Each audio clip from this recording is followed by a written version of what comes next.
I picked 5 people to emulate. I said, I ain't gonna be no statistic.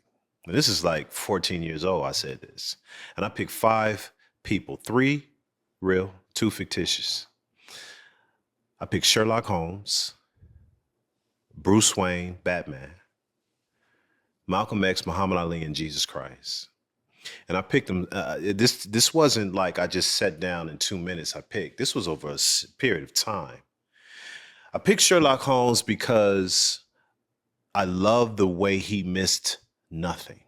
He walked into a room. He assessed how old you were. He knew how tall you were. He saw the shoes you had on. He missed nothing. He was able to assess information from information not necessarily given. Symbolic theory. I picked Jesus Christ because he was a master with questions. He masterfully questioned. He extracted things from questions. He made people easy. He exposed lies, all with questions. I thought that was fascinating to me. Muhammad Ali, because I like the fact that he was young, he was handsome, and he was whipping ass. And that's what I wanted to be.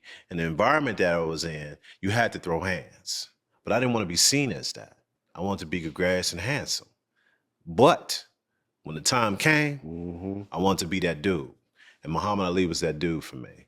Malcolm X, and this is unique because he was charismatic, he was intelligent, and he was convicted.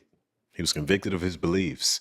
But when he found that there was error in his belief, he changed with the same conviction. I wanted that.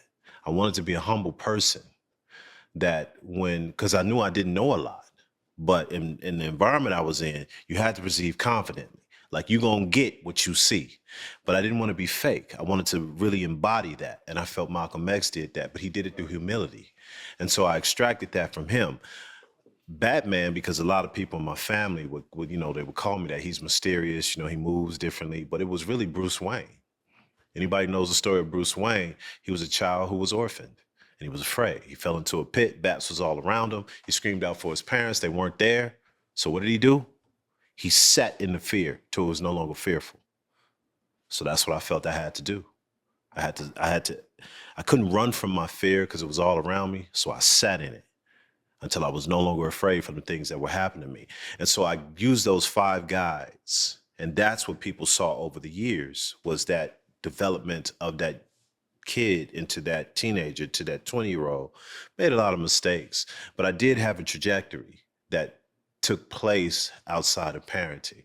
So I raised myself that way, but it was with those things. And so that's why I think Carl saw me like, man, this dude has a direction, because there was a lot of us. He got a lot of big family, but I always moved. He always saw me by myself moving. I think that resonated with him, because we were all being pushed in a certain direction.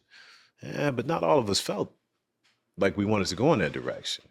And so I kind of separated from the pack, and they called me Batman because of that. But Batman is a loner. But it was really Bruce Wayne.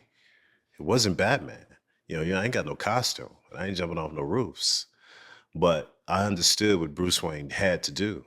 And that's what produced, vengeance. He became Batman out of that. But He used I to was call more me Bruce Crazy Wayne. Joe. and I look at that and then to think to where we are now. I mean, Yeah. that's crazy, but Yeah. it's true.